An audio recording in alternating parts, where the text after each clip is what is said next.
Hey everyone welcome back to my mini vlog. तो आज आम घर को एक्चुअली आसला पनीर। तो जेहेतु बहुत दिन पर पनीर आसला आज मुझे भाविली रोसईटा मु करी आ बनैबी चिल्ली पनीर। जेहेतु आम बहुत गरीब से केबे केबे ही पनीर खाऊ। मस्त जोक मारा रे या हंस रे हलकट हंस। चिल्ली पनीर पे जहाँ भी सब दरकार मुझे फास्ट कटाकटी कर देती। आ मामा पनीर को ऑलरेडी रेड चिल्ली पाउडर और कॉर्नफ्लावर मैरिनेट करके रखी देथिला।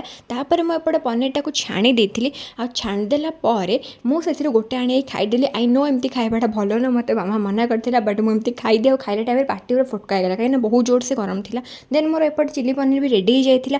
तापर एपटे देखुना हालत बा बैंड बजी किचन में काम करी करी गरम रे।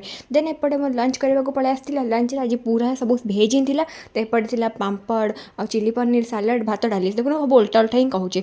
आउ सीरियसली मुझे खाइली मत बहुत ही भल लगे चिल्ली पनीर। आउ एक तो मुझे अकेला कहूनी मामा भी कहले कि हाँ चिल्ली पनीर बहुत भल होता। तो मुझे निजक भी केमती कम्प्लीमेंट नदेवी। देन इवनिंग टाइम गुड्डू एपट तार गोटे वीडियो सुट करता न्यूज चैनल को देवाई कि तो से मुझे टिके किसी हेल्प करदेली। देन एपट घर को आसला गोटे ओरियो बिस्किट खाऊला। यहाँ था गोल्डन वैनिला फ्लेवरटा। तो मुझे जानना फ्लेवर टेस्ट केमती कौन तो खाईदेली। तो आज ब्लॉग टे देखा गोटे न्यू ब्लॉग रे टाटा।